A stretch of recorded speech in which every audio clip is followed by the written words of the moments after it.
Welcome. In front of me is a OnePlus 15R, and today I'll show you a couple tweaks and the tricks you can do on this device.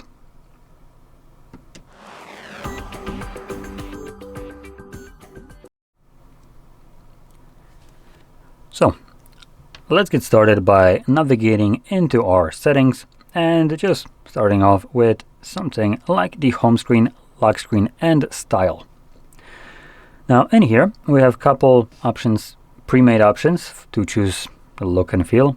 So I'm going to be actually choosing one that I personally really like. It's available to you on every OnePlus, and it's this one.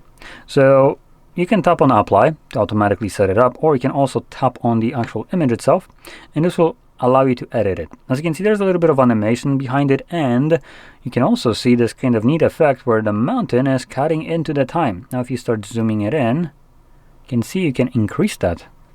Now sometimes it gets glitchy as it's not supposed to be doing this, as now the entire time is covered, so the time's supposed to now be on top, but it's not. Now you can turn that feature off by clicking right here, so it gets moved to the top of it, or you can just try to adjust the size of the mountain to, or whatever else you have to accommodate for this. Now this is one of those wallpapers that comes with the device, but you're not limited to it. You can capture your own wallpaper and have the same effect, like this one right here, happen with those wallpapers as well, or any kind of image. So I could pick something like, let's just see, camera right here, grab my Coke bottle, and make a very crappy photo. There we go. It's going to be an awful photo, but hey, it should work. So in here, gonna go into the photos. Okay, got it. And we can now click on the three dots right here, set as a wallpaper. Let's do lock screen. Oh, nope, it's not allowing me to do this.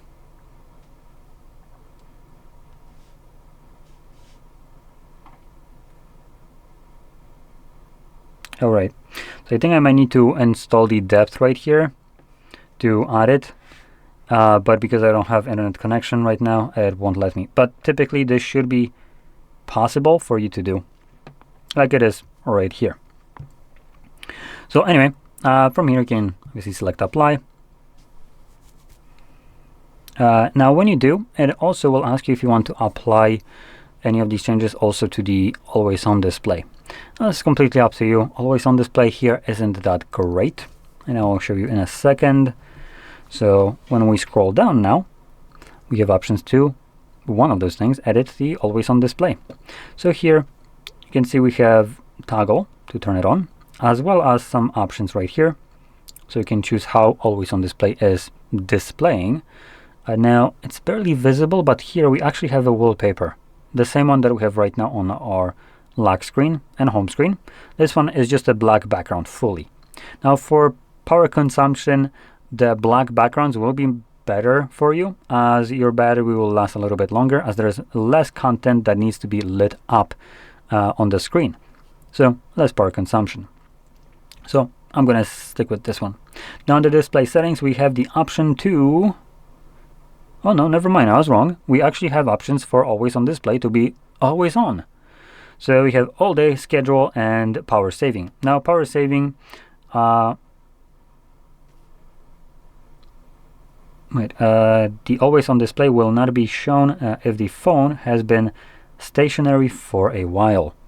So what it means by power saving in this case is just that the mode tries to conserve power by not running it all the time. So this one is, I believe, the 10-second option. Probably would have been better to name it that. So after 10 seconds, it turns off the always on display, and you can tap on the screen to bring up the always on display. Now, obviously, you have other options like the always on, which will keep it permanently on. For your battery life, this won't be the best option. So if you want to have it visible for the most part, I would highly recommend choosing schedule and just setting it up to run the times that you want it to be enabled. For instance, maybe when you're at work, that's your goal. And below here we have some other customizations, so you can go over those. Now, Additionally, if we go to the home screen, lock screen, and style, you have other options to change things like your icon styles. And here we have a bunch of ones that are already with the device included. And you can download more, and they should, I believe, show up right here. And for some of these options, depending on which one you select, these options here will change. So as an example right here, I know for the classic we have the Art Plus icon. If we change it, that disappears and changes it to static colors that you can choose. Now we also have fonts, accent colors. So accent colors are, well, these ones right here. And also ones like toggles in here. And I don't know if it's affecting notifications. So you can change those in here. You can have them set on the accent to be applied based on the wallpaper, or just choose static ones, whichever one you prefer. And also in here we have a couple other options like fingerprint animation, edge lighting, and text blur. Now I do want to point out one thing. Fingerprint animation, for the probably like cheeky people that want to get rid of the bright ass flash that you get when you're scanning your finger, and sometimes when you miss it you get just flashbanged at night. Even if you select to none, you still have that flash. The reason for that is this flash is illuminating your fingerprint so the phone can actually detect it. Otherwise it's kind of like you trying to see your fingerprint with the lights off. You can't see shit, so neither can the phone. So this is basically done to illuminate it so the phone can see it. And even though there's no animation, it still needs to do that. Now, if you're wondering also why Samsung devices don't do this, as I can unlock my phone, let me just there we go, there's the fingerprint. So you can see it's not illuminating, it's just telling me that I failed to unlock it. The reason for that is Samsung uses ultrasonic, so they use sound instead of light and cameras. Anyway, let's move out of here and move on to display and brightness. In here, starting off, we have light and dark mode. You can choose either one of them, whichever one you prefer. But if you want to have what could be considered best of both worlds, so light and dark mode at almost the same time, you could select it as a schedule. This would force the device to swap either from sunset to sunrise, from light to dark mode, or on a custom timer, which you can choose obviously yourself. And that way, during the daytime, you can have light mode, and during the night time, you can prevent yourself from being flashbanged by your own phone, which is always nice. Additionally, below that we have dark mode settings. We have 3 different options, so let me first actually enable the dark mode. That's kind of what I need for this. And these will have varying degrees of power consumption, let's call it this way, and also look. Primarily, what it will change is how dark the blackness is, and also the kind of like a borders that we have around each one of these segments. So if you have like this segment right here, it's barely visible right now, but there is a grayer area. So it's not fully black like it's right down here. It has a little bit more tint, and I can show this by doing this. You can clearly see it now. Let me just wipe down the phone. So you can clearly see there is a segments right here, which is gray almost, while this is here black, and here, and another segment right here. Now, depending on which one you choose, if I select medium, this gray area right here will become even grayer, more visible. And actually the black area around here is now a little bit illuminated. Now at a lower brightness settings, this is barely visible. With the exposure that I'm running on the camera right now, I can actually see this clearly on the camera, that the same video that you're seeing right now, but in person it's a little bit less noticeable. What is noticeable though is going from the medium to gentle. This one is definitely more visible from the medium in terms of how gray the background here is. So medium seems more like just black being illuminated. Enhanced has this full black look, and yeah, just choose whichever one you like, but also know that these options will give you different battery consumptions. So as an example, enhanced will get you the best battery life, as anything that is like right here, fully black, those pixels on the display are not on right now. So the device is saving power by not needing to basically power the display at all right here. And obviously, less power to the display, less power needed to use the device. Better battery life. And depending on how far you go, higher brightness and less darkness obviously means higher battery consumption. So adjust your expectations. And these options right here will obviously only affect you when you're in dark mode. So as an example, if I go home screen, this is light. Every pixel here is almost on. So obviously that kind of mitigates this kind of functionality. But brightness of the display also does impact the battery life itself. So you can lower down the brightness from max to lower, and you will get also increased battery life. Now anyway, let's go back in here and move on to color scheme. And this allows us to choose the saturation of our display. Now we have natural by default, and we have vivid, which vivid boosts primarily, from what I can see, red colors to give the image a little bit more vibrancy and this pop to it. Now below that, we also have the color temperature. This refers to the overall tint to the display. By default, it's trying to imitate as close as it can to white color. But for instance, warm will be more towards orange color, or yellow kind of orange. So this one will be it's kind of warmer tones, while cold, blue. Now this is not that visible on the video, but if I grab this manually, you can clearly see the phone is now cycling through all the colors right here when I'm just kind of like swiping it around. I'm gonna keep it at default though. Now here you just want to select whatever you personally prefer most. I actually like natural or pro more, as these are a little bit more toned down colors. In terms of the color temperature, you actually have adaptive tones toggle right here, which means that you don't need to select the temperature yourself. You can actually toggle this on, and your phone will now try to adjust the temperature of the display, the tone of it, to your lighting that you're right now in. And by having this on, it actually disables this from you being able to change it now. So something to note. Now moving on, we also have below screen resolution and refresh rate right here. So resolution is set to auto, which is pretty good. Though to be completely honest, I can barely ever tell the difference in the resolution, specifically when it's something like the 200 pixels difference in side to side right here. So I would probably stick to high. This will have a better battery life by requiring the processor to render a lower resolution image, and I genuinely cannot tell the difference.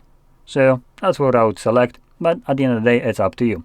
You paid for the full display, you might as well use the full display, or resolution more like. Now below that we have the refresh rate. Now this one is one that I do see a difference in, and right now it's set to auto select, which is the better option. Now to also kind of make it clear, both of these options, or all three of these options, have their use, but primarily you probably want to look at only two of those. There's auto select and standard. The reason for that is high, for instance, runs up to 165 frames per second. A little bit of an overkill, but hey, it's there. You paid for the full refresh rate, you might as well use full refresh rate to have that nice buttery smooth motion. Now I'm trying to see if there's any kind of difference between this.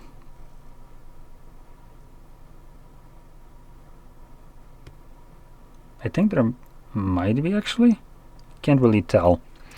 Honestly, trying to spot something like if this is running at 120 to 165 difference is going to be very difficult, and I genuinely cannot tell which resolution it's running at between these two. With the idea is that this might be running at up to 120 instead of 160 like this one does. But at the end of the day, these two options are almost identical. Even if they're running 120, 165, it's a minuscule difference in terms of perceivable difference.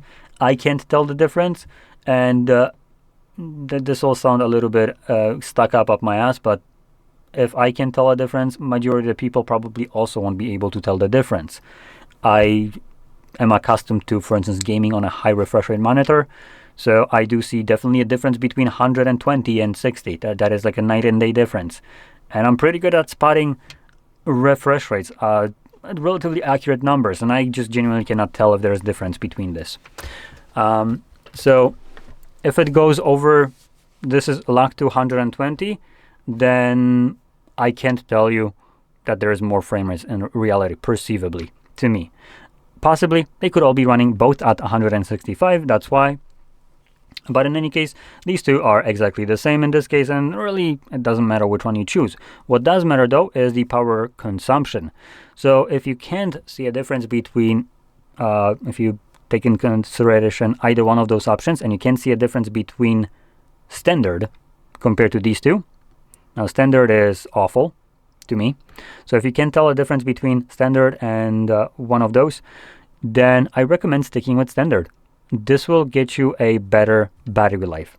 Now, with a either auto select or high, you get this nice smooth motion when scrolling up and down. Everything looks just buttery smooth, super fluid and clear in motion.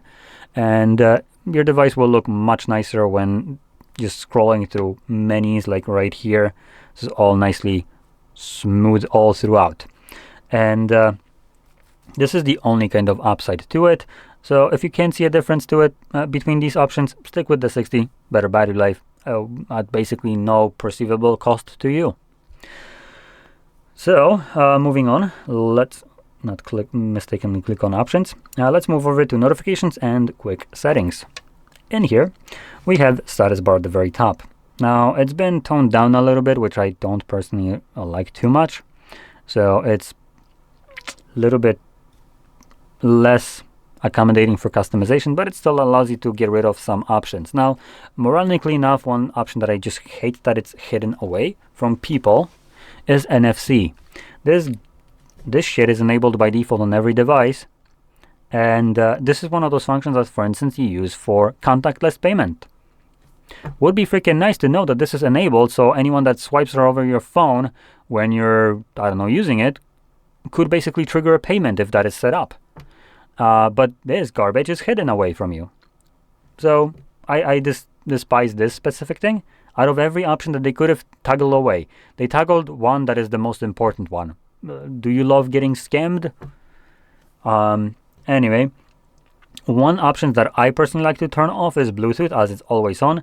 And on other devices, maybe with some kind of additional settings, you can disable more. So you could get rid of things like, for instance, your reception, how much, what the connection to the cell tower is, how many bars you have, Wi-Fi, and so on. Here, unfortunately, like I said, it's been toned down, as before you had things like options to disable the your how many bars you have plus the Wi-Fi, so it gave you this nice clean look. No longer, I guess. Anyway, on the top, we also have options for our battery. So we can change the battery style to something like horizontal, and we should be able to get the battery percentage inside of the battery with the horizontal, which is pretty nice, gives us a nice clean look, and it's one that I personally prefer, but we can choose whichever one you want, as we do have some styles, though keep in mind, percentage inside of the battery, only available to you with horizontal. The vertical or loop don't have that option. And notification icons allows you to either get rid of the notifications altogether or sum them up to a single number. That will tell you how many notifications in total you have. I like the number as it gives me a clean look again. Now, another thing that I do want to talk about is going to be this bar right here. It's barely visible, but it is. By default, it should be enabled. And you can swipe up on it. And you can see Smart Sidebar. If you don't see it, maybe it's turned off for you. You could actually search Smart Sidebar to get started. So in the settings, you would select Smart Sidebar. There we go. So it's in accessibility and convenience. And you will be able to enable it right here. Now we have some options, like for instance, how many columns we have in here. You can have it 1 or 2. by default looks to be 2. They have 2 rows. And we also have the floating bar, which is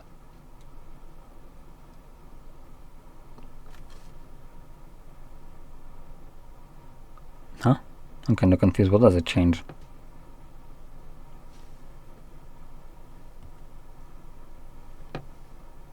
I genuinely can't tell. It's not like auto hiding, right? Oh no, it is.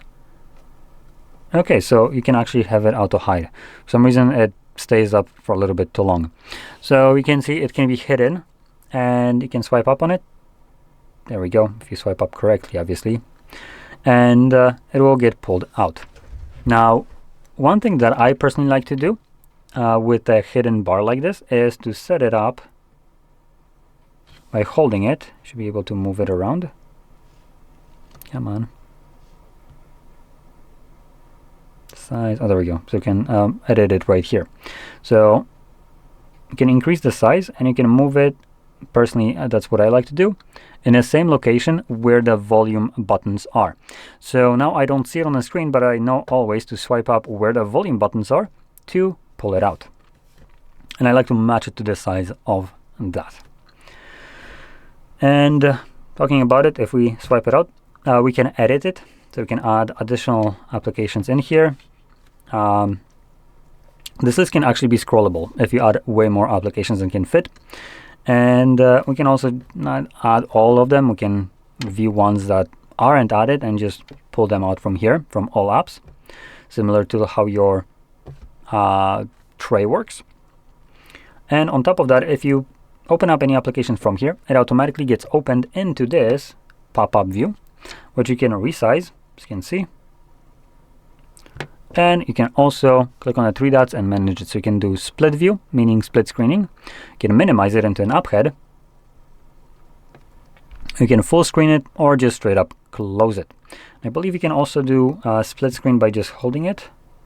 Oh, no, never mind. Oh, no, we can. There we go. So you drop it and you can see it automatically just went up.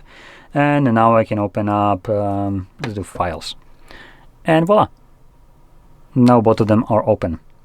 And I can flip them up, or importantly enough here, that gives me the option to, I can save that group. Save to home screen. So it gets saved to home screen. Oh, there we go, right over here. So if I close these 2 applications together, you can tap on this now, and it always opens them up in the way that I saved it, which is fantastic. This is a great option if you, for instance, maybe want to use something like YouTube in a browser, because maybe you want to listen to music. And obviously, without paying, YouTube won't let you play music in the background unless you use Revanced. Highly recommend checking it out. It's a fantastic application that just de-shadifies the YouTube experience by removing ads and allowing to play in background and all that. Anyway, so that's basically everything that I wanted to show you. So if you found this very helpful, don't forget to hit like, subscribe, and thanks for watching.